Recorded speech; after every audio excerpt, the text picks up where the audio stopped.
ఎన్టీఆర్ జిల్లా మైలవరం ఎప్పుడు ఎన్నికలు వచ్చినా మైలవరం సీట్ అనేది అత్యంత ప్రాధాన్యతను సంతరించుకుంటుంది.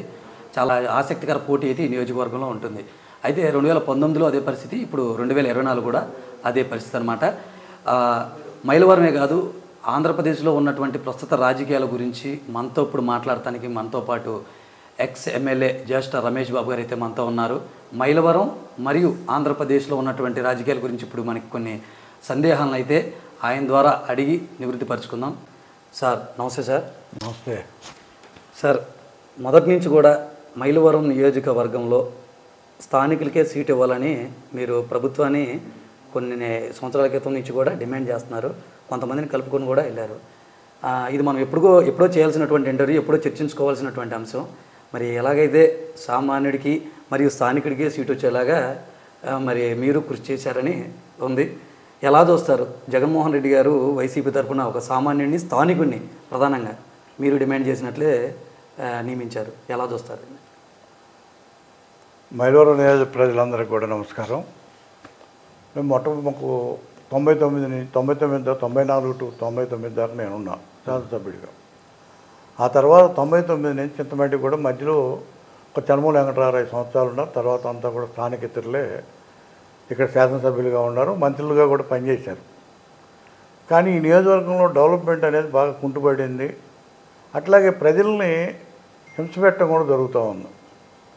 ప్రజలు అంటే కార్యకర్తలు కానీ, పార్టీలో ఉన్న ఆ పార్టీ కార్యకర్తలు కానీ, ఇటు ప్రజలు కానీ అందరిని కూడా ఇబ్బంది పెట్టారు వీళ్ళు. అందుకే నేను ఒక ఆలోచన చేశాను గత 5 సంవత్సరాల నుంచి. ఎప్పుడైతే ఈ నందిగాం ఇద్దరు కూడా 2 పార్టీలు వాళ్ళు అవటంలో కొంచెం అన్నీ కూడా ఓపెన్ అయిపోయినాయి. ప్రజలు కూడా విసికి వేసారిపోయారు. ఒక ఆలోచన చేస్తే స్థానిక ఇతరులు అయితేనే దీనివల్ల ఇబ్బంది వస్తుంది. ఇక్కడ ఉన్నటువంటి వనరులు కూడా దోచేసుకుంటున్నారు.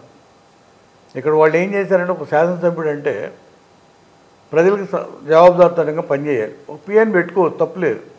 కానీ ప్రతి మండలంలో కూడా వాళ్ళకు సొంత మనుషులు పెట్టుకోవటం, వాళ్ళు చెప్పినట్టు అధికారులు వినాలి, ఒక నాయకత్వం అనేది పెరగనీయకుండా చేయటం, ఉన్న వనరులను దోచేసుకుంటాం, ఆర్థికంగా బలపడటం, ఇవన్నీ జరుగుతూ ఉన్నాయి. చూసిన తర్వాత ఇది కరెక్ట్ కాదు, మైలవరం ప్రజల్లో ఒక అవేర్నెస్ తీసుకురావాలి, స్థానికుడే కావాలి. అప్పుడు కానీ ఈ నియోజకవర్గం వనరులు కానీ పోకుండా ఉండటం ఉపయోగపడతారు. రేపు రాబోయేటువంటి నియోజకవర్గ అభివృద్ధి కోసం భవిష్యత్తులో ఉపయోగపడతాయి ఈ వనరులన్నీ కూడా. ఒక ఆలోచన చేసుకునే స్థానికుడు కావాలనేది నేను ఫైట్ చేయడం జరిగింది.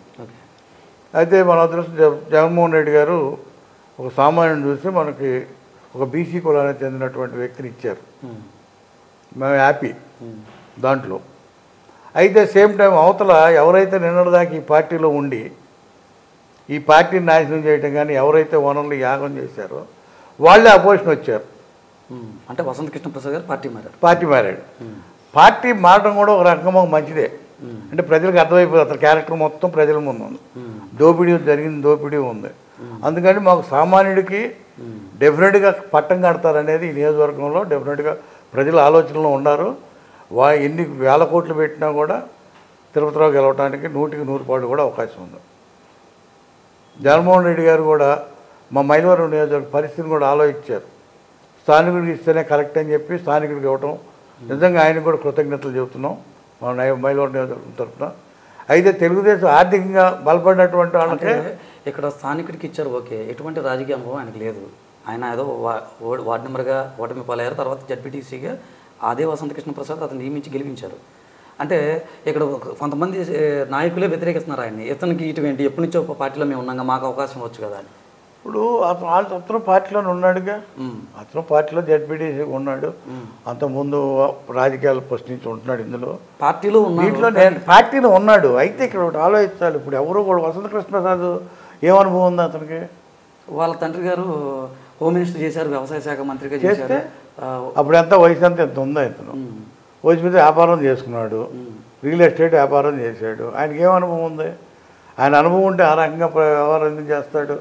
ఆయన పాలన 5 సంవత్సరాలు చూశారు కదా, అనుభవం ఉన్నాడు. పాలన లాగానే ఉందా? ఆయన ప్రజల్ని ఏ రకంగా చూశాడు? ఇవన్నీ కూడా మనకు తెలుస్తున్నాయి కదా. నేనేది ఏంటంటే ఈగోయిజంతోనే ప్రభుత్వం ఆయన పరిపాలన నడిచింది. ప్రజల్ని ఎక్కడా కూడా మంచిగా గౌరవించినట్టు ఎక్కడా కనపడాల. మైలవరం నియోజకవర్గంలో ఆత్మాభిమానం చంపుకొని బతికారు నిజంగా చెప్పాలంటే. ఆ బాధ కూడా చూసే నేను బయటపడింది. నేను రాజకీయాలు దూరంగా ఉందామని కూడా ఆలోచించుకొని నేను మళ్ళీ స్థానికుడు కావాలని చెప్పి మనం ఉండగానే లోకల్ నాయకత్వాలను పెంచాలి, ప్రతి ఒక్కళ్ళు ఈ రంగం వచ్చేస్తే నియోజకవర్గం దెబ్బతింటుందనే ఆలోచన కూడా నాకుండే నేను ఆలోచన చేశాను వాస్తవంగా అయితే. కానీ ఈ రోజున మనకు అవకాశం దొరికింది, దాన్ని మేము సద్వినియోగపరుచుకుంటాం అనేది నాకు నమ్మకం ఉంది పూర్తిగా. ప్రజలు కూడా విశ్వసిస్తున్నారు, జగన్మోహన్ రెడ్డి గారు చేసిందని డెఫినెట్గా గెలిపించాలనే ఆలోచనలో ఉంటారు. ఎందుకంటే మైలవరం నియోజకవర్గం ఉదాహరణకు అనుకున్నాం, 20% ఉంటారు ధనికవంతులు ఉన్నా కూడా, 80% సామాన్యులే ఉంది. ఇప్పుడు సామాన్యుడికి వాళ్ళకి యుద్ధం జరుగుతున్నారు, ఇది వాళ్ళు కరెక్ట్గా చెప్పాలంటే. ఒక సామాన్యుడికి సీట్ ఇచ్చినప్పుడు సామాన్యులు అందరూ ఎదుగు రారు అంటే 20% ఓటింగ్ మీరు చెప్తున్నారు, 80% లీడ్ చేయాలని చూస్తున్నారు. ఆ 80%లో అవగాహన కల్పిస్తేనే మనకి ఇప్పుడు బీసీ విజయం సాధిస్తారని కూడా అంటున్నారు. అంటే మరి జోగి రమేష్ గారికి 2014లో టికెట్ ఇచ్చారు, ఆయన కూడా బీసీ సామాజిక వర్గమే. మరి ఓసీ సామాజిక వర్గం ఎందుకు ఆయన వెనక నెట్టేసింది? మళ్ళీ తిరిగి 2019లో అదే ఓసీ సామాజిక వర్గం వసంత కృష్ణ ప్రసాద్ని గెలిపించింది. అంటే కొన్ని పరిస్థితులను బట్టి ఉంటాయి. ఆ రోజు పరిస్థితి అది, ఇవాళ పరిస్థితి మార్పు వచ్చింది. జగన్మోహన్ రెడ్డి గారు ఏదైతే వాళ్ళ ప్రభుత్వంలోకి వచ్చిన తర్వాత ఆయన అన్నమాట ఏవైతే ఉన్నాయో ఈ నవరత్నాలు ప్రజలకు డైరెక్ట్గా ఎప్పుడైతే బటన్ నొక్కి వాళ్ళకి వెళ్ళిపోతున్నా, మధ్యలో అవినీతి ఎప్పుడైతే లేదో ప్రతి ఒక్క ఎస్సీకి, బీసీకి, మైనార్టీకి, సామాన్యులందరికీ కూడా ప్రభుత్వం యొక్క లబ్ధి పొందారు. ఈ లబ్ధి డైరెక్ట్ జగన్మోహన్ రెడ్డి గారు కావాలని కోరుకునేటువంటి ప్రజలు తయారయ్యారు. ఆ రోజు ప్రభుత్వం లేదు జగన్మోహన్ రెడ్డి గారిది, జగన్మోహన్ రెడ్డి గారి గురించి ఆలోచన లేదు, అభిమానంతో ఉన్నారు తప్ప. ఈరోజు అభిమానంతో పాటు ఆయన చేసిన సంక్షేమ అభివృద్ధి కూడా యాడైంది. కాబట్టి ప్రజలందరూ కూడా విశ్వసిస్తున్నారు అది. కాబట్టి వాళ్ళ మన నియోజకవర్గం ఉంది, దాదాపు 2,80,000 ఓటర్స్ ఉన్నారు. దాంట్లో 1,70,000 మంది బెనిఫిషియర్స్ ఉన్నారు 2,80,000లో. డెఫినెట్గా మనం గెలవడానికి 100% అవకాశం ఉంది కదా. బెనిఫిట్స్ ఇంత మట్టికి ఏ ప్రభుత్వం కూడా ఇంత మట్టికి చేయలే. అంటే ఇప్పుడు ఇది కూడా ఇంకోటి ఏంటంటే ఇక్కడ ఏ రాజకీయ పార్టీ ఇది మన పార్టీయా కాదా అనేది ఆలోచన. ప్రభుత్వం చేసింది ఏంటంటే ఈ రోజున రాజకీయాలకు అతీతంగా, కులాలకి మతాలకు అతీతంగా పేదవాడు అంటే ఏ కులంలో ఉన్నా ఎవరైనా పేదవాడే, ప్రభుత్వం చేసే సంక్షేమ కార్యక్రమాలు అందరికీ అందాల్సిందే అనేది ఒకటి గొప్ప నిర్ణయం జగన్మోహన్ రెడ్డి గారు తీసుకున్నారు. కాబట్టి ఇవాళ ధైర్యంగా మంచి జరిగితే ఈ ప్రభుత్వానికి ఓటేయమనే దమ్ము ధైర్యం ఉన్నటువంటి ముఖ్యమంత్రి నాయకుడు. వాళ్ళు ఏ నాయకుడు ఆ రకంగా అడగలేడు. ఎందుకని ఒక కులానికో, ఒక మతానికో, ఒక పార్టీకో ఇదవలా, ప్రజల పక్షాన ఉన్నాడు కాబట్టి ఆ ప్రజలను డైరెక్ట్గా అడుగుతున్నాడు. వాళ్ళు నేను మీకు మంచి చేస్తేనే ఓటేయండి అని. ఆ మంచి ఓటేయాల్సిన బాధ్యత కూడా ప్రజల మీద ఉంది కదా. ఇవాళ వాళ్ళ వెనక ఇప్పుడు ఈ రోజున ప్రజల వెనక ఆయన ఉన్నాడు, పేద ప్రజల వెనక, సామాన్యుల వెనక. ఈ సామాన్యులంతా కూడా ఆయన వెనక ఉండాల్సిన బాధ్యత ఉంది.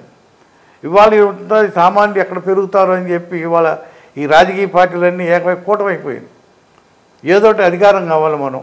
రేపు పొద్దున్న ఈ సామాన్యాలు పెరిగితే చాలామందికి ఇబ్బంది ఇది మనకి. ఎందుకంటే పెద్ద బడా వ్యాపారస్తులకి, బ్లాక్ మనీ ఉన్నటువంటి వాళ్ళకి చూశారు కదా. మొన్న డైరెక్ట్గా మన క్యాండిడేట్ చెప్పాడు, శాసనసభ్యుడు, నేను టీవీ 9లో చూసా, ఆయన ఇంటర్వ్యూ అనుకుంటా ఆ రోజు పెట్టారు, ప్రెస్ ఏదో పెట్టి ఇంటర్వ్యూ పెట్టారు. దాంట్లో ఈ ప్రభుత్వం ఏం చేసింది, బటన్ నొక్కుతుంది, డబ్బులు వస్తున్నాయి, ఈ డబ్బులు తీసుకెళ్ళి బంగారం కొట్లను, బట్టల కొట్లు కొనుక్కుంటున్నారు అన్నాడు. అంటే అతని మనస్తత్వం ఏంటో మీకు అర్థమైంది కదా. ఫ్యూడల్ మనస్తత్వం అంటారు, అంటే భూజ్యమ మనస్తత్వం. అంటే పేదవాడు పెరగడం అనేది వాళ్ళకి ఇష్టం ఉండదు. అదే మాట వాళ్ళు కూడా అంటున్నారు. ఎవరు? వసంత కృష్ణ ప్రసాద్ గారు కూడా అదే మాట మాట్లాడుతున్నారు. ఎట్లా అంటాడు? డైరెక్ట్గా అతను బయటపడ్డాడు కదా. ఇప్పుడు జ్యేష్ఠ రమేష్ అంటే తప్పండి, డబ్బులు ఉన్నాయి కాబట్టి నువ్వు అంటే కరెక్టా? ఎమ్మెల్యేలు మేమేమంటున్నామంటే సామాన్యుడు బాగుండాలి, సామాన్యుడి దగ్గర నీతి ఉంది, మీ అక్రమ సంపాదనలో మీరు చేసే మాటలు, మీ పద్ధతులు మీరే చెబుతున్నారు. నేను జగన్మోహన్ రెడ్డి గారు బాగున్నాడు అన్నాడు, మంచి పనులు చేశాడు అన్నాడు. మరి తెల్లారిపేటకి మారిపోద్దా? అంటే రేత్రి ఒక మాట, పగల ఒక మాట, అది మీకే చాలామంది అవుతుంది. అంటే తప్పు ఆ రోజే కనుక తప్పు అన్నాడు అనుకో, మనం కూడా హర్షించే వాళ్ళ పార్టీలో ఉండారే నిజంగానే జగన్మోహన్ రెడ్డి గారు తప్పు చేస్తే తప్పు అంటున్నాడు రా అనుకోవచ్చు. మరి ఆ రోజు మీకు కనపడలేదా తప్పు? ఎక్కడ తప్పు చేశారు చెప్పాలి కదా. ఇవాళ ఏమంటాడు ఎంతసేపటికి, అతనికి కావాల్సిన సబ్సిడీకి సంబంధించి కంపెనీ ఉంది, ప్రభుత్వం నుంచి రావాల్సిన రాయితీలు తీసుకున్నాడు. అతని అనుయాయులు, అతని బావమర్దులు మొత్తం తీసుకున్నటువంటి ఈ మట్టి పనులన్నీ కూడా డబ్బులు తీసుకున్నాడు. ఇవాళ పేదవాళ్ళకి ఇవ్వడానికి పొలాలు కొంటే ప్రభుత్వం పట్టాలు ఇస్తే ఇళ్ళ పట్టాలు ఎక్కడ కొన్నాడు భూములు తీసుకెళ్ళి? ఇవాళ అదే రేట్లో రోడ్డు అమ్మట వస్తాయి మెరక పొలాలు తీసుకెళ్ళి లోతట్టు ప్రాంతాల్లో బుడవేరులో వాటర్ వచ్చే దాంట్లో లేకపోతే అడవి పక్కన ఊరు బయట కొనడం ఏంటి అసలు? ఊరు అమ్మట ఎందుకు కొనలా? ఊళ్ళో ఎందుకు కొనలా? అదే రేటుకి వచ్చినాయి కదా. అంటే నువ్వు ఎప్పుడు పేదవాడుగానే ఉండాలి, వాడు పెరగకూడదు, ఊరు బయటే ఉండాలి. మనతో తెలుస్తుంది కదా. అభివృద్ధి చేసుకోవడానికి నిధులు ముఖ్యమంత్రి గారు సహకరించట్లేదని అంటున్నారు. అభివృద్ధి అంటే ఏంటి? ఇప్పుడు ఇవాళ ప్రతి ఒక్కడికి విద్య కావాలి, విజ్ఞానం ఎప్పుడైతే వస్తాడు అభివృద్ధి కదా, పెరగడావాడు. ఇవాళ తెలుగు మీడియం ఉంది, దాంతోపాటు ఇంగ్లీష్ మీడియం పెట్టాడు. ఇవాళ నా పిల్లలు లేకపోతే కృష్ణప్రసాద్ పిల్లలు ఇవాళ పెద్ద పెద్ద స్కూల్లో చదువుకున్నారు, అమెరికాలో వెళ్తున్నారు. ఏ సామాన్య పిల్లలు వెళ్ళకూడదా? ఊళ్ళో ఎట్లున్నాయి ఇవాళ కార్పొరేట్ స్కూల్ టైప్లో తయారు చేశారు. దాంట్లో తెలుగుతో పాటు ఇంగ్లీష్ మీడియం పెట్టారు. మంచి ఆహారం ఇస్తున్నారు, మంచి బట్ట ఇస్తున్నారు, పుస్తకాలు ఇస్తున్నారు, చదువుకున్న ల్యాప్టాప్లతో సహా ఇస్తున్నారు. ఇవాళ 8th క్లాస్ 10th క్లాస్కి వచ్చేటికి. అంటే వాళ్ళు కూడా విజ్ఞానంలో పైకి రావాలనేది అది డెవలప్మెంటే కదా. ఒక పక్కన అది డెవలప్ చేస్తున్నారా? నీకు ఆరోగ్యం తీసుకుందాం. ఇంతకుముందు హాస్పిటల్కి వెళ్తే ఎవరన్నా మనం పట్టించుకునేవాళ్ళ? ఆరోగ్యశ్రీ ఉన్నా కూడా మరి ఏ రకంగా ఉంది అంతకుముందు గతంలో, ఇవాళ ఏ రకంగా ఉంది? ఇవాళ పేదవాడికి ఆరోగ్యం మంచిగా ఫుల్గా ఇస్తున్నారా? ఇవాళ హాస్పిటల్స్ ఎన్ని పెట్టారు? ఇవాళ ఉన్నటువంటి అప్గ్రేడ్ చేశారు. మైలవరం లాంటిది 100 బెడ్ హాస్పిటల్ చేశారా? మరి నీ టైంలోనే చేశారుగా, నువ్వే కమిటీ చేసావుగా ఇక్కడ. అది అభివృద్ధి అన్న దాన్ని. అంటే మనిషికి కావాల్సిన విద్య, ఆరోగ్యం ఇవన్నీ మంచివి కదా. అంటే చింతపోతల ఎత్తిపోతల పథకం లాంటిది ప్రాజెక్టును కూడా ఆపేశారు. దీని ఎన్నోసార్లు వినతి పత్రాలు ఇచ్చాం, అయినా రెస్పాన్స్. ఏ పథకం? చింతలపూడి ఎత్తిపోత పథకం. చింతలపూడి ఎత్తిపోతల గురించి ఇతనికి తెలుసా అసలు? దాని చరిత్ర తెలుసా? ఈ రోజుకి మొత్తం పర్మిషన్లు ఉన్నాయా? ల్యాండ్ ఎక్విజేషన్ అయిందా? అంత ల్యాండ్ ఎక్విజేషన్ అయిందా? అంతకుముందు చంద్రబాబు ఏం చేశాడు? నీకు ఫారెస్ట్ భూములు ఉన్నాయి.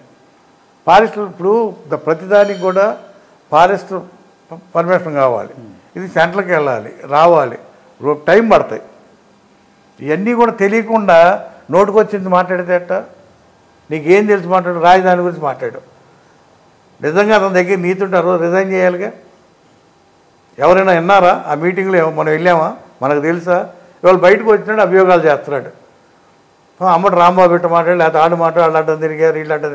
సీఎం గారి ముందు అడ్డం తిరిగి మాట్లాడతారా నాయకులు? ఇతను నోరు మూయమన్నారా?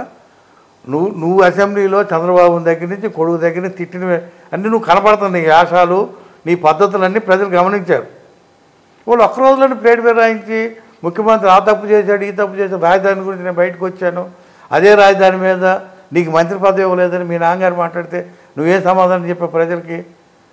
మా నాన్నకు మెంటలు అన్నావు. నీ క్యారెక్టర్ ఆ రోజే ప్రజలు అర్థమైపోయింది కదా. కన్న తండ్రినే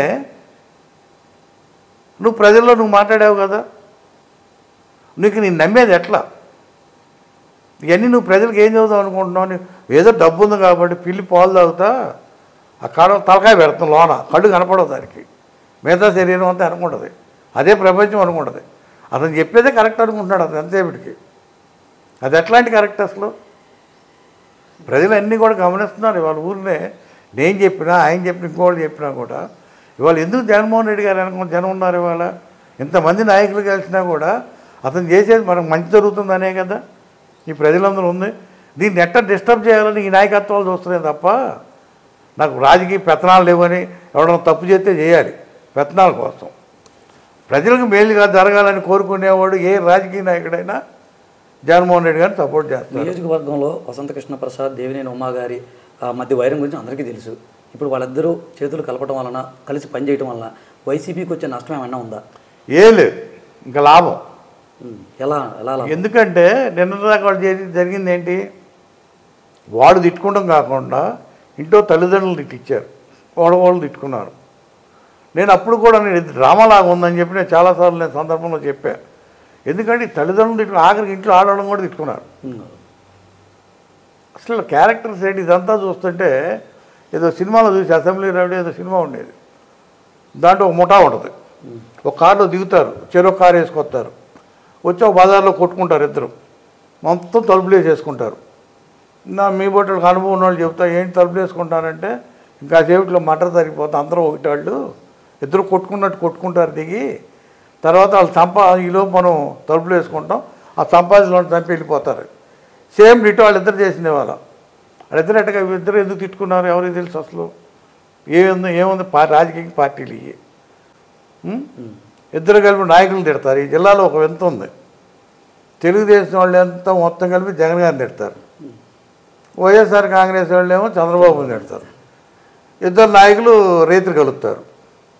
నిజమేనంటారు అది 100%. ఈ జిల్లాలో అంతా జరిగేదంతా మోసం దగ. అందరు నాయకులకి అండర్స్టాండింగ్ ఉంది, దీంట్లో డౌట్ లేదు. నేను ఛాలెంజ్ చేస్తా, అసలు నాయకుడు ఎందుకు తిడతారండి? నీ నాయకుడిని తిడతాంటే మన నాయకుడిని తిడతాడంటే బుద్ధి ఉండాలి కదా, జ్ఞానం ఉండాలి కదా. మన నాయకుడు ఎదుటి నాయకుడిని తిట్టినప్పుడు మన నాయకుడిని తిట్టాలని జ్ఞానం నాయకుడికి ఉండాలి కదా. అసలు ఎందుకు తిట్టాలి అని మీకు అండర్స్టాండింగ్ లేకపోతే మీరు ఒకరికొకరు ఇంత తప్పులు చేశారు. నియోజకవర్గంలో 100 కోట్లు 1000 కోట్లు సంపాదించారు రాజకీయ పార్టీలను అడ్డం పెట్టుకొని బోత్ పార్టీస్లో. మరి ఎందుకు వాడి మీద ముందు మీరు చూసుకోండి. అసలు ప్రజలు మోసం చేస్తున్నారు లేదా? ఇవాళ ఎవరు సంపాదించలేదు చెప్పానండి. నాయకులను తిట్టడం అనేది ఇది ఒక ఫ్యాషన్ అయిపోయింది. ప్రజలు మభ్య పెట్టడానికి మీడియాలో ఫోకస్ అవడానికి నాయకులు తిడతారండి. ఇప్పుడు అపోజ్ మిమ్మల్ని నేను తిడితే మీరు నన్ను తిట్టరా? ఖచ్చితంగా తిడతారు, ఖచ్చితంగా తిడతారు. ఇది పెద్ద స్ట్రాటజీ. ఆ నాయకుల దగ్గరికి చేరటానికి మన తరపున ఉన్నాడు. ఇదంతా అబద్ధం. ఏ రోజు గడిస్తే ఆ రోజు వీళ్ళని తిట్టలేదు. ఈయన మాట్లాడలా? నిన్నదాకా జగన్ గారు పక్కన మాట్లాడాడు కదా, చంద్రబాబు విమర్శించాడు కదా, అతనికైతే లోకేష్ విమర్శించాడు, అసలు మాట్లాడటం రాదని చెప్పాడు కదా. ఆయన ఎక్కడో చదివితే అమెరికాలో చదివితే వాళ్ళ నాన్న అడిగినా కూడా బాబు వాళ్ళకి డబ్బులు ఉండే మన దగ్గర లేవురా, నీకు చదువు లేకపోతే సంస్కారం ఉందని చెప్పాడు. ఇది ఆయన సంస్కారం. వాళ్ళ నాన్నగారు చెప్పారంట సంస్కారం ఉందిరా బాబు నీకు అని. ఆయన అంతకు ఆయనే చెప్పుకుంటున్నాడు సంస్కారం ఉందని. సంస్కారం అంటే ఇదే, నేను అక్కడ తిట్టడం ఇవాళ ఇక్కడ తిట్టడం. అంటే ఇక్కడ 2 పార్టీలు కూడా ఉన్నారు మనకి. ప్రధానంగా బూడిద కాలుష్యం అని కొన్ని ప్రజా సంఘాలు కొంతమంది పౌరులు స్వతహాగా వచ్చి దాని మీద ఉద్యమం చేపట్టారు. వీటీపీఎస్ బూడిద కాలుష్యం మీద. ఇరు పార్టీలు ఇటు మీ వైఎస్ఆర్ కాంగ్రెస్ పార్టీలో కూడా దాన్ని మేము అధికారంలోకి వచ్చిన తర్వాత నియంత్రిస్తాం అనేది లేదు. బూడిద అనేది వీటీపీఎస్లో అది ఫ్రీగా ఇచ్చేది. అది అసలు నిజంగా చెప్పాలి, దాని రూల్ ప్రకారం 20 కిలోమీటర్ల పక్కన తీసుకెళ్ళి అసలు కావాలన్నా కూడా వాళ్ళే పొక్కులైన్ పెట్టాలి, లారీలు పెట్టాలి, తోలాలి. సరే వాళ్ళు ఏం చేశారంటే పెరిగిన కొద్ది స్థానికులుగా ఉన్నటువంటి వాళ్ళని ఈ లారీలు కొనుక్కోండి, మీకు కావాలంటే మీరు తీసుకెళ్ళండి అని చెబితే ఈ లైన్లో తిరిగే తుమ్మలపాలెం, ఇబ్రహీంపట్నం వీళ్ళంతా లైన్లో దిగుతారు. మూలపాడు దగ్గర నుంచి దాదాపు 1000 లారీలు ఉంటాయి. దాని మీద డిపెండ్ అయ్యి బతికే ఫ్యామిలీస్ అయ్యి వాళ్ళు కొనుక్కోమని అవన్నీ అమ్మేసి టిప్పర్లు కొనుక్కున్నారు. వాళ్ళు టిప్పర్లు కొనుక్కున్న తర్వాత ఈ మహానుభావుడు రాజకీయాలు మొదలుపెట్టారు. అసలు ఫ్రీగా ఇచ్చేదాన్ని వ్యాపారం చేస్తే గొప్ప వ్యక్తి ఎవరు అంటే కృష్ణప్రసాద్. మరి వ్యాపారస్తుడు కదా, దాన్ని కూడా వ్యాపారంగా మార్చాడు. ఫ్రీగా ఇచ్చే బూడిదని ఒక టిప్పర్కి వచ్చాడు 3000 రూపాయలు తీసుకుంటున్నాడు. ఇప్పుడు ఏమైంది, శాండ్ కింద ఇంట్లో ఫిల్అప్ చేసుకుంటానికి అదే ఇచ్చేస్తున్నారు. రోడ్లు కొడుతున్నారు, బూడిద డిమాండ్ పెరిగింది, ఇటురాయి బట్టీలు వచ్చినాయి. దీన్ని ఏమంటే వ్యాపారంగా మార్చాడు. వ్యాపారంగా మార్చి రోడ్లందరికీ ఇప్పుడు మెగా కృష్ణారెడ్డి ఉన్నాడు, మెగా వాళ్ళ వర్కులు జరుగుతున్నాయి, పెద్ద పెద్ద కాంట్రాక్ట్లు జరుగుతున్నాయి. ఇప్పుడు నేనంటే పెట్టుబడి పెట్టగల శక్తి ఉంది. మళ్ళీ ప్లస్ ఎమ్మెల్యే వాళ్ళు బాగుపడి పెట్టి కొన్ని 100 కోట్ల రూపాయలు తోలేశాడు. నాకు తెలిసి మెగా వాళ్ళకి 400 కోట్లు తోలేడు. ఇవన్నీ వైసీపీలో ఉన్నప్పుడు జరిగింది అంటారు. 400 కోట్లు తోలేడు. అందరూ నియోజకవర్గం మొత్తం లారీలు కూడా పాపం ఏడ్చారు, పాపం గొడవలు చేశారు. ఈ లారీల్లో ఎప్పుడైతే గొడవ నాలాంటి వాడు వస్తాడు బాబు మీరు అంటే విడదీసేప్పుడు డబ్బులు ఉన్నాయి కదా. ఒకడు దాంట్లో వాడి పిలిచి నీకు 1000 రూపాయలు ఇస్తాను, 4 రోడ్ ఏదో తయారు చేయడం, వాడికి 1000 రూపాయలు ఇవ్వడం, కొంతమంది ఫ్రీగా ఇవ్వటం, మళ్ళీ దాంట్లోనే చిరికిలు చెప్పారు. డబ్బు ఉంది కదా వాళ్ళ దగ్గర, తీసి దాన్ని కూడా చిన్న భిన్నం చేశారు. వీళ్ళు కూడా నిలబడలేకపోయారు. అదేమంటే కావాలని చేస్తున్నారు రాజకీయం అంటాడు. అంటే డబ్బున్న, నేను అదే చెప్పేది, డబ్బున్నటువంటి వ్యక్తి నీ జీవితాలతో ఆడుకుంటాడు. వాళ్ళ జీవితాలు ఆగమవుతున్నా కూడా వాళ్ళల్లో వాళ్ళే నలుగురికి ఈరోజు నేను బతికేదాలను 500కు 1000 బతకాలి కదా వాడు కూడా సరెండర్ అయిపోయాడు. మిగతా వాళ్ళని దెబ్బకొట్టారు. ఇట్లా 400 కోట్లు. బూడిద మాఫీ అనగల జోగి రమేష్ గారు రంచర్లు కూడా ఉన్నారు, వాళ్ళు కూడా ఉన్నారు, వాళ్ళతో కూడా అది నాకు తెలియదు. వాళ్ళిద్దరు మొన్న అనుకున్నప్పుడు తెలిసింది. ఇతను ఎమ్మెల్యేకి ఇక్కడ ఉన్నాడు, అతను ఎందుకు ఎంటర్ కానిస్తాడు? ఇతను పెద్ద దానికి కావాల్సిన యంత్రాంగాన్ని పెట్టుకున్నాడు. అక్కడ ఎంపీపీని కూడా తన చుట్టాన్ని పెట్టుకున్నాడు. ఎక్కడో చంద్రపాడు అతను తీసుకొచ్చి ఇబ్రహీంపట్నంలో అతను ఎంపీపీ చేశాడు. అతను లోకల్ కూడా కాదు. 5 మండలాల్లో 5 మనుషులను పెట్టుకున్నాడు. పై ఎత్తున వాళ్ళ బావమరిదిని పెట్టాడు. ఇతను ఎమ్మెల్యేగా ఉన్నాడు. ఎవరికేమి ఇచ్చాడు చెప్పండి? ఇక్కడ మీరు చూశారు పనికిరాని పనులు ఏవైతే డబ్బులు లేవో, కొద్దిగా లేట్ అవుతాయో అవన్నీ కన్స్ట్రక్షన్ అన్నీ ఇక్కడ లోకల్ వాళ్ళకి ఇచ్చాడు. డబ్బులు వరల్డ్ బ్యాంక్ డబ్బులు కానీ దేనికైతే డబ్బులు ఉన్నాయో స్టేట్ గవర్నమెంట్ పట్టా ల్యాండ్ డబ్బులు కానీ మట్టి దోలే మేరు డబ్బులు కానీ ఏ అయితే డబ్బులు ఉన్నాయో అవన్నీ ఆయన చేసుకున్నాడు. మీ పార్టీలో ఎమ్మెల్యేలని కేవలం ఉత్సవ విగ్రహాల్లాగా చూడడం వల్లే తను బయటకు వచ్చాను అంటున్నారు. కనీసం మాట్లాడే అవకాశం కూడా ఎవరో జగన్మోహన్ రెడ్డి గారిని అనేక ఆరోపణలు చేశారు అనేక సభల్లో. ఎలా చూస్తారు? 5 సంవత్సరాలు ఏం చేశాడు? స్టిల్ ఈ రోజు రిజైన్ ఎందుకు చేయలేదు? అంటే 2.5 సంవత్సరాలుగా అతని దగ్గర నీతి ఉంటే రిజైన్ ఎందుకు చేయలా? అతను ఏమంటాడు? జోగి రమేష్కి తనకు పట్టలేదని చెప్పుకొచ్చాడు ఈ మధ్య లాస్ట్లో 3 నెలల క్రితం. అప్పుడు దాకా బయటపడలా. ఎందుకు బయటపడలా? నీకుంటే నేను ఫిర్యాదు చేసి నేను లాన్ చెప్పానంటాడు. చెప్పినప్పుడు మేలకుండా ఏం జరగలేదు ఊరుకో మానే. నీ దగ్గర కాదండి, నీకు అంత సమర్థత లేదు మానే. మళ్ళీ ఇప్పుడు ఆ పార్టీలోకి వెళ్ళావు, మళ్ళీ అక్కడ చెబుతావు ఉమా అడ్డుపడ్డాడని అంటావు. నీ జీవితం అంతే కదా, అబద్ధాలాంటి బతకటమే కదా. రేపు పొద్దున ఉమా ఓడిపోతాడు, నన్ను ఉమా ఓడిచ్చాడు అంటాడు. డెఫినెట్గా ఓడిపోయేది ఖాయం. రేపు ఉమా మీద పడి ఎడుతాడు. అంటే వసంత కృష్ణ ప్రసాద్ ఎమ్మెల్యే అభ్యర్థిగా నామినేట్ అయిన తర్వాత విశేషమైన జనం ఆయన అంతా నడుస్తున్నారు, ప్రచారంలో కూడా సాగిస్తున్నారు. ఉత్సాహంగా అతి ఉత్సాహంతో ఉన్నారు తెలుగుదేశం కార్యకర్తలు. ఎక్కడ వెనకబడిపోతామనో ఇతర ఏంటంటే నందిగామ రాజకీయం. వైసీపీలో కొంతమందిని తీసుకెళ్ళాడు, కొంతమంది ఉన్నారనేది అతను క్రియేట్ చేసుకుంటున్నాడు. ఏది అతను వెనక రాకపోయినా కూడా నిన్నదాకా అతనితో పరిచయాలు ఉంటాయి కదా. ఎవరైతే గట్టిగా రానంటారో లీకులు ఇస్తున్నాడు అతనే. పనులో నాతో సంబంధాలు ఉన్నాయి, నాతో ఫోన్లో మాట్లాడుతున్నారు అంటే ఇక్కడ ఉన్న డిమోరలైజ్ చేయడానికి.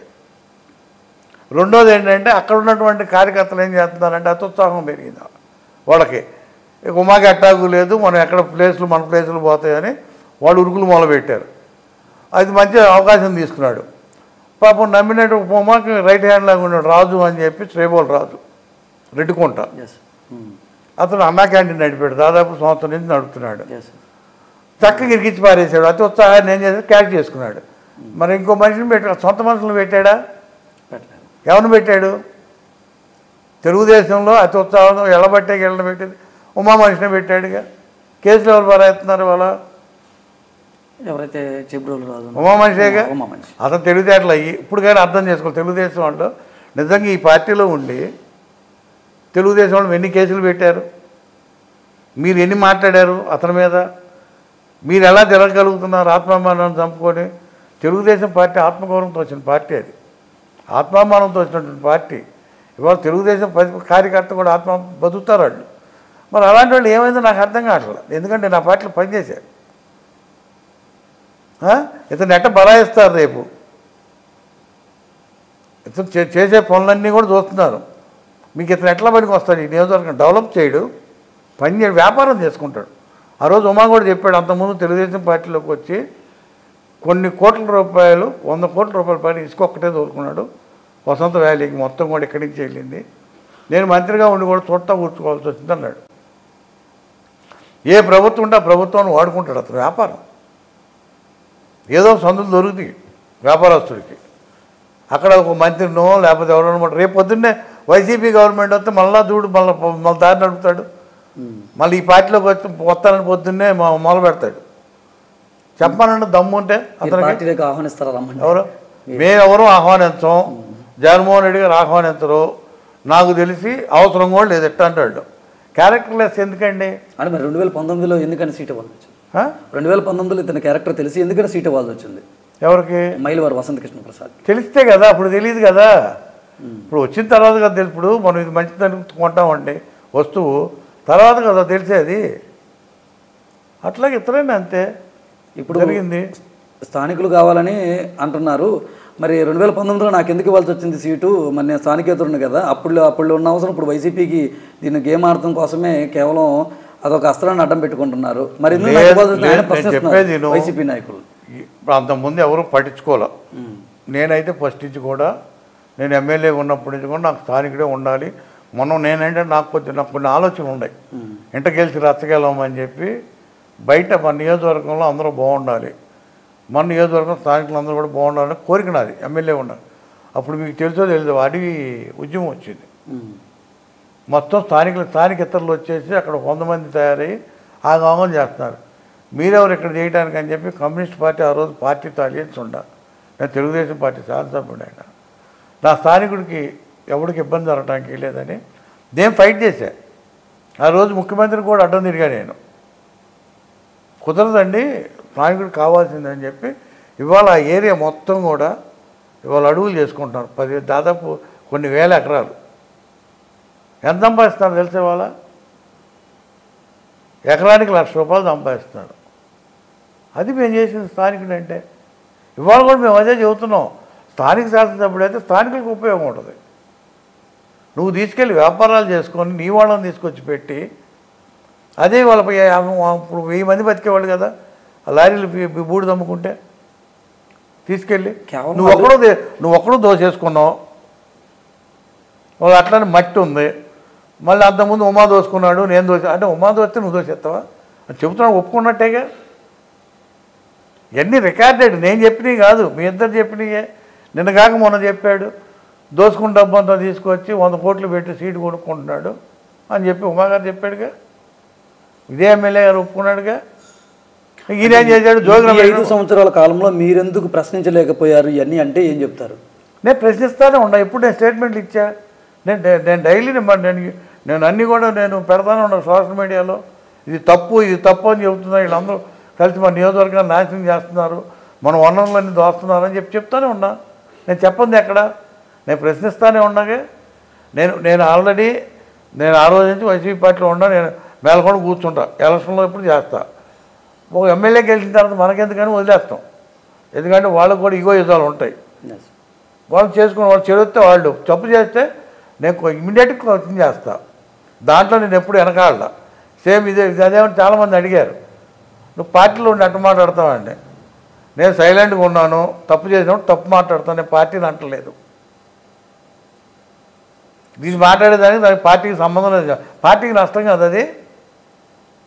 నేను సైలెంట్గా ఉండని చెప్పాను. నేను ఇప్పుడు ప్రస్తుతం నేను సైలెంట్గా ఉంటున్నానని చెప్పాను. నేను అడిగా కూడా.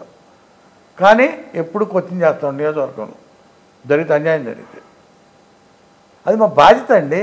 ఒక పౌరుడిగా బాధ్యత ఉంది, మాజీ శాసనసభ్యుడిగా బాధ్యత ఉంది. ఇవాళ ప్రజల తరపున కూడా క్వశ్చనించాల్సిన బాధ్యత నాకు ఉంది, ప్రశ్నించాల్సిన బాధ్యత. నేను ఎప్పుడు కూడా అడగలేదే. నేను ప్రెస్ మీట్లు పెట్టి చెప్పాను అనేక సార్లు. సూటిగా ఒక ప్రశ్న అడగాలంటే నియోజకవర్గంలో వైసీపీకి ఇప్పుడు నాయకులు సహకరిస్తున్నారా లేదా? స్థానిక నాయకులు, గ్రామస్థాయి పార్టీ నాయకులు ఎవరైతే ఉంటారో వాళ్ళు సహకరిస్తున్నారా లేదా? నాకు తెలిసి అందరూ సహకరిస్తున్నారండి. ఎవరో ఒకళ్ళిద్దరు ఉంటే ఉంటుంది, ఎప్పుడు ఉంటుంది. ఇప్పుడు ఎట్లుంటుందంటే రాజుగారింటే పెళ్లి బాధగా ఉంటుంది. ఇంకోసారి అందరూ నేనే పెత్తనం చేయడానికి ఏముంటుంది అక్కడ? అందరూ తిరుపతిరావు నావాడు అనుకుంటారు, వైఎస్ఆర్సీపీ పార్టీ నాదనుకుంటారు. జగన్మోహన్ రెడ్డి గారిని ఓన్ చేసుకున్నారు ప్రజలు. ఉత్సాహం ఎక్కువ ఉంది. దాంతో ఏంటంటే వాడు ముందు పరిగెత్తడం అసమర్థం ఉంటారు. ఇది ఎప్పుడు ప్రతి రాజకీయ పార్టీలో ఉంటుంది. దీంట్లో ఎక్కువ ఉంటుంది. ఎందుకు ఎక్కువ ఉంటుంది అంటే అందరూ ఓన్ చేసుకున్నారు. ఒక జయస్ రమేష్ లేకపోతే ఒక అంకయ్య పుల్లయ్య కాదు. ఈ పార్టీలో ఉన్న ప్రతి వ్యక్తి కూడా జగనే నేను అనుకుంటాడు. జగన్మోహన్ రెడ్డి సామాన్యుడైన తిరుపతిరావు వెనకాల 3 పెత్తందారులు రాయలసీమ నుంచి వచ్చి పెత్తనం చేస్తున్నారు, వాళ్ళ రేపొద్దున చేసేదని అంటున్నాడు. అది చాలా తప్పు. పెత్తనం కాదు అది. జనరల్గా ఏంటంటే కొత్తవాడు అయినప్పుడు ఒక ఆర్గనైజేషన్ పార్టీకి ఎప్పుడు కూడా స్థానికుడు ఇప్పుడు లోపల ఉంటాడు. వెళ్ళాడు అనుకో, అతనికి ఏదో మైనస్లు ఉంటాయి. నువ్వో వెళ్తే బయట నుంచి వచ్చాడు, అతను మైనస్లు అనడానికి నీకు ఏం అవకాశం లేదు. అది పెత్తనం కాదు. ఆర్గనైజేషన్లో వన్ ఆఫ్ ది పార్ట్ అది. అబ్జర్వర్ అంటే పరిశీలకుడు. అక్కడ పరిశీలించి ఎప్పటికప్పుడు హైకమాండ్ చెబుతూ ఉంటే దాన్ని ఎవరెవరితో కూర్చుకుంటారు వాళ్ళు. నీ వల్ల అయ్యే పని నీతో చేపించుకుంటారు, నా వల్ల అయ్యే పని నాతో చేయించుకుంటారు, ఇంకోటి వల్ల అయ్యే పని ఇంకోటితో చేయించుకుంటారు. అది దాన్ని ఏంటంటే ఇట్లా యువతల వాళ్ళకి దాన్ని రెచ్చగొట్టం అంటారు. ఇప్పుడు ఒక్కొక్క దానికి ఒక పార్టీ పెడతారు. ఇప్పుడు 4 ఉన్నారనుకోండి, 4 బాధ్యతలు ఇస్తారు హైకమాండ్ పైనుంచి. ఇచ్చి ఏం చేస్తారంటే స్థానికులు కొంచెం డిస్టర్బెన్స్ లేకుండా, ఇప్పుడు రమేష్ ఒకడికి అప్పచెప్తే రమేష్కి యాంటీ ఎవడో ఉంటాడు. వాడికి ఈ పేరుతో దాన్ని ఏం చేస్తాడు, డిస్టర్బ్ చేస్తాడు, నాశనం చేస్తాడు. ఇక్కడేం డిస్టర్బ్ అవ్వకూడదు. అందరూ కలిపి పార్టీ కోసం పనిచేయాలి. పార్టీ కోసం పనిచేయాలంటే ఎవరు ఉండాలి? బయట వ్యక్తులే ఉండాలి. అబ్జర్వర్స్ ఉంటేనే వీళ్ళు ఎప్పటికప్పుడు పైకిస్తారు. అంటే సొంత నిర్ణయాలు తీసుకునే అవకాశం కూడా ఉండాలి. అవకాశం లేదంటున్నారు. నిర్ణయాలు ఎందుకు? ఎవరు నిర్ణయాలు లేదు? ఎవరికి ఎమ్మెల్యే అభ్యర్థి తిరుపతిరావు గారు కొన్ని అంశాలు స్వయంగా ఆయన ఇక్కడ రెండు ఉన్నాయి, నిర్ణయాలు తీసుకునే అవకాశం లేదని మీరే అంటున్నారు. సామాన్యుడు ఏమి తెలియనివాడికి ఇచ్చారని మీరే అంటున్నారు. మళ్ళీ నిర్ణయాలు తీసుకోలేడు అంటారు. మళ్ళీ నిర్ణయాలు తీసుకోవడానికి ఎందుకు అవకాశం ఎవరు అంటారు. సార్, మైలవరం లాంటి కార్మికులు ఎక్కువగా ఉండే ప్రదేశంలో ఇసుకదారులు ఎక్కువగా ఉండటం వల్ల చాలామంది కార్మికులు పని బాట లేక ఇంటికే పరిమితం అయ్యారు. ఏ కార్మికులు? తాపీ పని చేసుకునే ప్రధాన జరుగుతూనే ఉండే. ఇసుక అనేది ఫస్ట్ రేటు పెరిగింది, అంతేగాని ఇసుక దొరకపోవడం లేదు. ఇసుక దొరకపోవటం లేదు. కార్మికులు ఎవరు ఇవాళ నాకు తెలిసి ఖాళీ లేరు. జరుగుతూ ఉండే, వరుస అయితే జరుగుతున్నాయి. కట్టుకోలేని పరిస్థితి రెండు జరిగినాయి. ఇక్కడ మనకు రావడంతోనే ఆయన గవర్నమెంట్ రావడం ఫ్లడ్స్ వచ్చినాయి. తర్వాత 2 సంవత్సరాలు కరోనా రావటం, 2 సంవత్సరాలు పోయింది. ఆ కరోనా కానీ ఆ ఫ్లడ్స్ వల్ల కొద్దిగా ఇబ్బంది పడ్డాం రాష్ట్రంలో. మనకు వచ్చింది ఎప్పుడు? మీరు చేసింది 2.5 years 2 years పరిపాలన. మరి ఆ టైంలో కొద్దిగా ఇబ్బంది పడమంట వాస్తవమే. అయినా కూడా ఎవరు ఇబ్బంది పడకుండా మరి ఈ డబ్బులన్నీ సంక్షేమంలో డబ్బులు వచ్చినాయి అందరికీ. దానివల్ల సేఫ్ అయ్యారు కదా జనం. మీ తనయుడు త్రినాథ్, అలాగే మీరు కూడా ప్రచారంలోకి వెళ్తున్నారు. ఎలా ఉంది ప్రజల నుంచి స్పందన వైసీపీకి? స్పందన మాత్రం చాలా బాగుంది. నేను వెళ్ళాం, మావాడు వెళ్ళినా కూడా జనం కూడా మమ్మల్ని ఆదరిస్తున్నారు. స్పందన కూడా బాగుంది. ప్రభుత్వం చేసే కార్యక్రమాలు చూసి మాకు కూడా గౌరవిస్తున్నారు. మేము ఒకప్పుడు ఎన్టీ రామారావు గారు పార్టీలో ఉండగా మేము వెళ్తే మమ్మల్ని చాలా గౌరవంగా చూసేవాడు పబ్లిక్. ఎందుకంటే పార్టీ అలా ఇదనమాట. ఎప్పుడు కూడా ఏంటంటే నాయకుడు చేసే పని బట్టి కార్యకర్త గౌరవిస్తారు, లీడర్కైనా. మళ్ళీ అది వాళ్ళు కనపడుతుంది. అది ప్రజల దగ్గరికి వెళ్తే డెఫినెట్గా ఆదరిస్తున్నారు వాళ్ళు. ఎందుకంటే నాయకుడు చేసే కార్యక్రమాలు అట్లాంటివి. వాళ్ళు మా బాబు వెళ్ళినా కూడా మంచిగా ఇది వస్తుంది, రెస్పాన్స్ వస్తుంది. వాళ్ళల్లో అందరూ కూడా ఒకటే చెబుతున్నారు, మనం గెలిచిన సారని చెబుతారు. వాళ్ళ ముందు మాట లీడర్స్ పక్కన పెట్టండి, సామాన్యులు కూడా ఆ ఫీలింగ్. నేను అల్టూరు ఇవన్నీ నేను చూసుకుని తిరుపతిలో వెళ్ళిన తర్వాత నేను వెనక్కి కారు వేసుకొని వెళ్ళి నేను స్టడీ చేస్తే నాకు కనపడింది క్లియర్గా అక్కడ ఆ పరిస్థితి. ఇది కోడూరు ఒక తెలుగుదేశానికి ఫేవర్ ఉండేది. అసలు మొత్తం ఇదేలో ఉన్నారు. ఎలాంటి పోటీ ఇవ్వబోతున్నారు వసంత కృష్ణ ప్రసాద్కి? ఎలాంటి పోటీ ఇవ్వబోతున్నారు వైసీపీ తరఫు నుంచి? పోటీయా? నాకైతే గెలుస్తామనేది 100% ఉంది, దాంట్లో డౌట్ లేదు. వీళ్ళు ఎక్కువ ఊహించుకుంటున్నారు. తెల్లయన్నీ పాలే, కానీ అది కళ్ళు అవ్వచ్చు, గంజి అవ్వచ్చు, అనేక రకాలుగా ఉంటాయి. ఇప్పుడు ప్రస్తుతం ఆ భ్రమంలో ఉన్నాడు కృష్ణప్రసాద్ మాత్రం. నేను గెలిచేసాను, 30,000, 20,000, 25,000 వాళ్ళు ఇష్టం వచ్చినట్టు పాట పాడుకుంటున్నారు. 13వ తారీఖు పెట్టులో పడతాయి. జూన్ 4వ తారీఖు రిజల్ట్ వస్తుంది. ఆ రిజల్ట్ రోజు వాస్తవాలు బయటకు వస్తాయి. ఓవరాల్గా ఆంధ్రప్రదేశ్లో జగన్మోహన్ రెడ్డి గారికి ఎన్ని సీట్లు రాబోతున్నాయి? మైలవరంలో ఎంత మెజార్టీ రాబోతుంది? నేను సీట్లు అనేది మాత్రం అదేం చెప్పను, దాని జోలికి వెళ్ళడం. ఎందుకంటే ప్రభుత్వం ఫామ్ చేస్తాం, గవర్నమెంట్ ఫామ్ చేస్తాం. ఓకే. సీట్లు అంటే ఎట్లా ఉండదంటే ఇన్నేనా అంటారు. మొత్తం 175 గెలిస్తే అదొక ఆశాస్పదం లెక్కేస్తారు. 150 గెలుస్తుందంటే మీకు అంతకాలం ఉందా, రకరకాల మాట. నేను అనేది ఏంటంటే 100% ముఖ్యమంత్రి జగన్మోహన్ రెడ్డి, వైఎస్ఆర్ కాంగ్రెస్ పార్టీ గెలుస్తుంది. జగన్మోహన్ రెడ్డి గారు ప్రమాణ స్వీకారం చేస్తాడు. అందులో మైలవరం ఉంటుంది.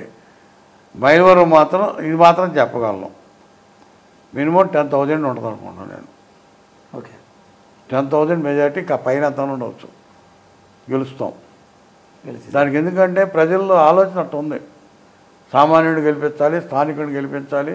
వాళ్ళ అవకాశం వచ్చింది 20 సంవత్సరాల తర్వాత, స్థానికుడిని మనం గెలిపించుకోవాలి.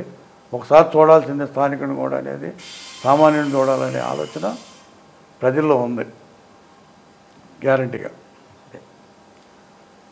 సో ఇది మైలవరం రాజకీయాల పరిస్థితి.